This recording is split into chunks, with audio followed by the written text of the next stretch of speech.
Facebook and YouTube at the same time. I am live on both. So, hello everyone.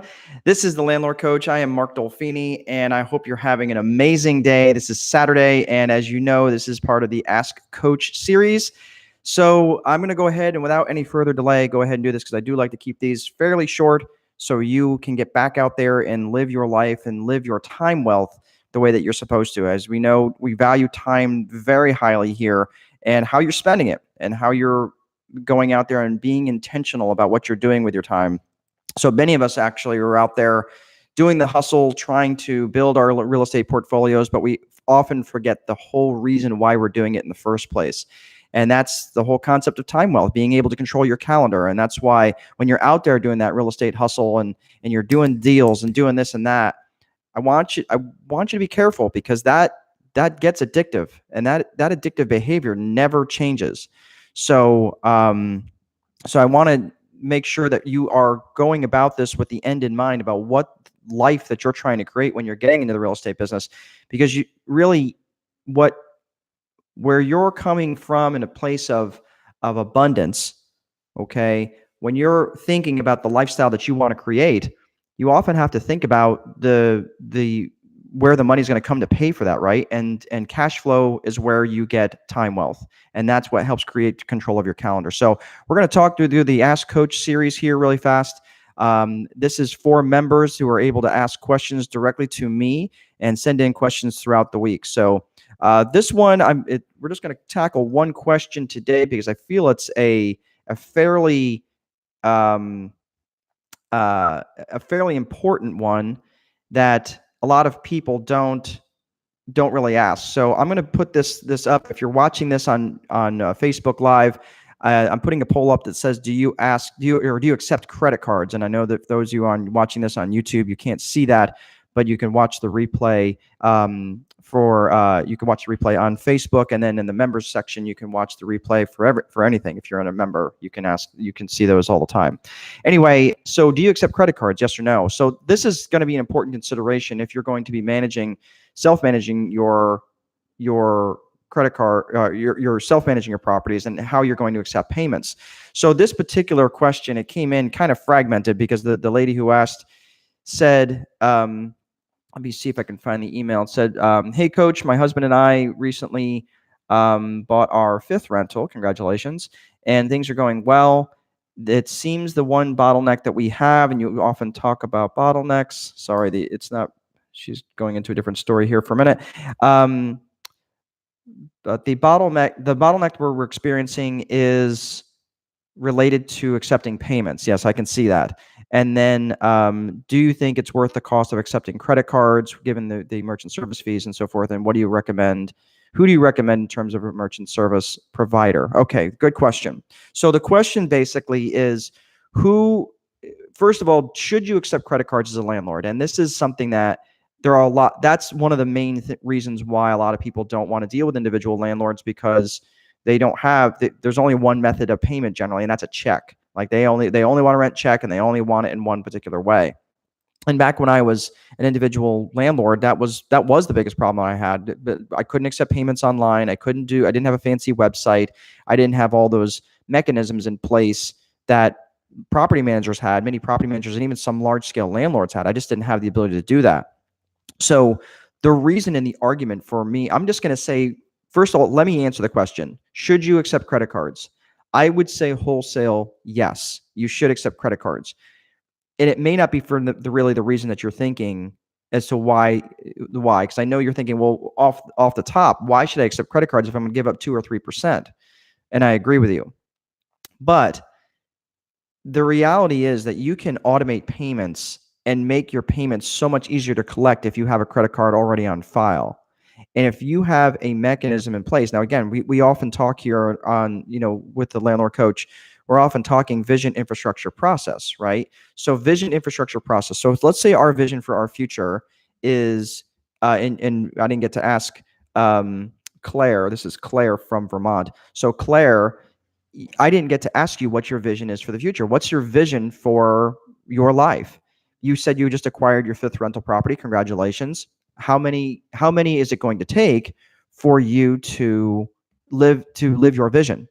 right? So I don't know if you've got mortgages on these, if you're buying them free and clear, and you're creating $5,000 to $6,000 a month in free cash flow. Is that going to be enough for you to live your vision? Maybe it is, maybe it isn't.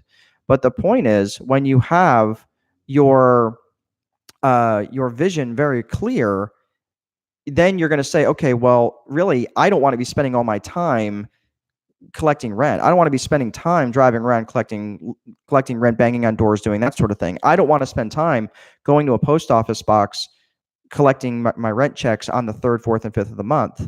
So it's really that's the thing that you really have to consider when it's related to your vision, right?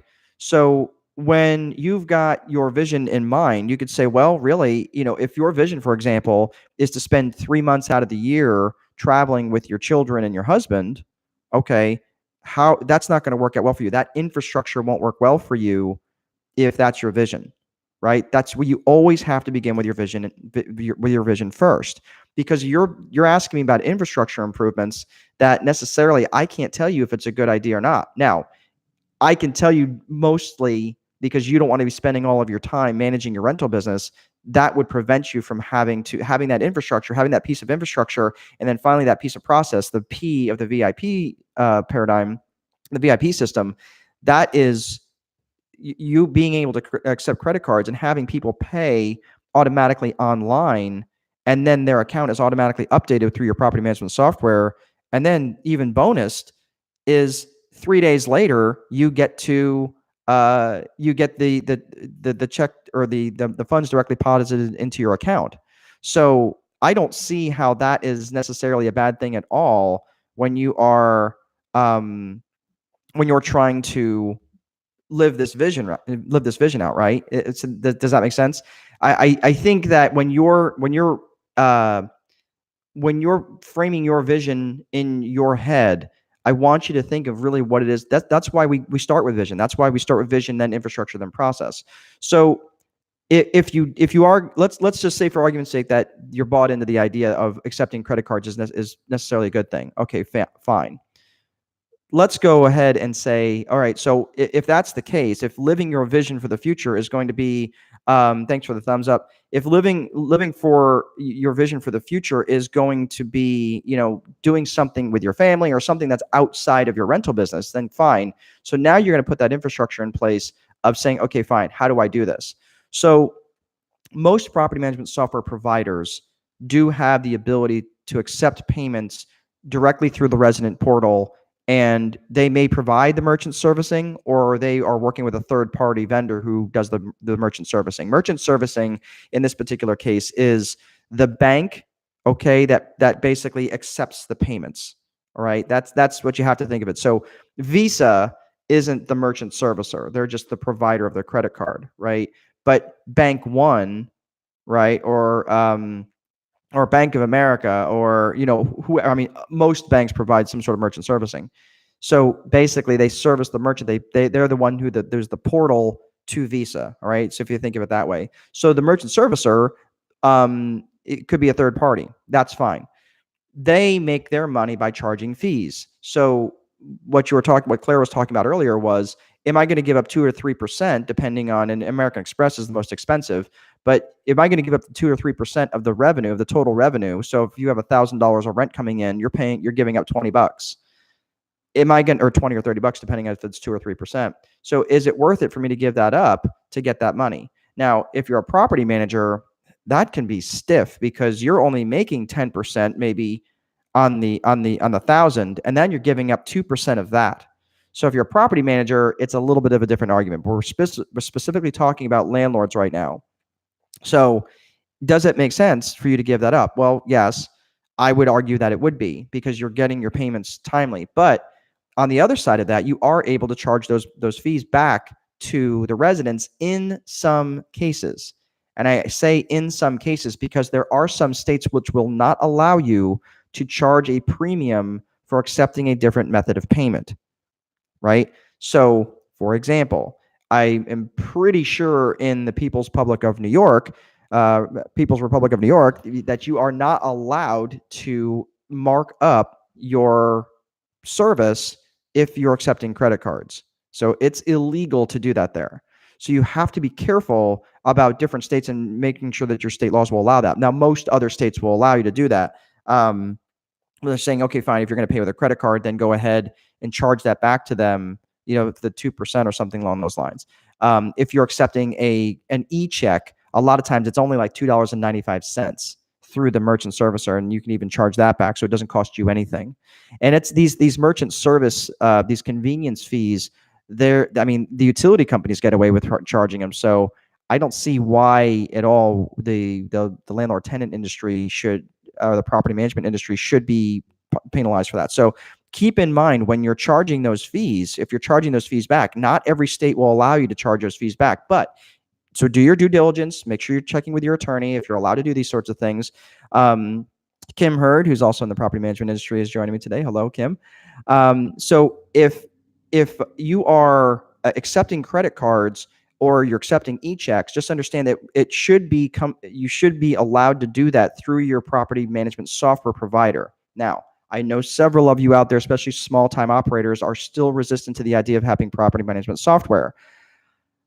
Okay, so if that's the case, that's another discussion. But there is a company called Paylease. If you go to paylease.com, I have used them in the past, back when I was first getting started, accepting credit cards and accepting electronic payments.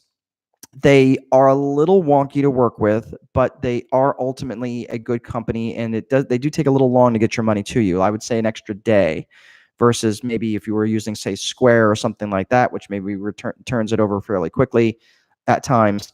Then Paylease can take it almost an extra day. So you might be thinking like 2 to 3 day turnaround on your money. So if you're using Paylease, the one thing that I thought was pretty cool, and I have to check this. It's been a minute since I've actually checked their website, but the residents even have an ability to go to places like Walmart with their ID and an ID number, and can actually take and put in and make a payment there at the local Walmart. So it's actually pretty cool. So one of those things that you really have to that you really have to think about is, again, think of the end in mind. The whole concept of, okay, fine, you accept this payment came in and that hit your bank account, you have no idea who paid it. That's not helping you at all. So that's why I say you want your property management software involved in the mechanism, involved in that transaction, so you don't have to go through. And again, it's updating their register online that they can see. The payment is posted and it hits your account within a day, and you have to do literally nothing. I mean, I don't know, that to me that sounds like a win, and it certainly sounds like that it can be in alignment with the vision for most people's future, especially if you're a landlord, and this is the whole reason you get into the business, right? Okay, so we're near the end of this. I went a little bit long today, but I wanted to make sure that I talked about this and so people have a really good understanding about why accepting credit cards would be a good idea, and some of the fees and charges that you can put back onto the residents for accepting that method of payment. So that's basically it. That's all I have for today. Remember, if you're not placing a value on your free time, someone else is. And remember, please, there is no amount of money that will make time irrelevant. So please value your time, be a warrior of time, and do not give that up. Be fierce in your defense of time. Have a great weekend, everybody. Take good care. We'll see you.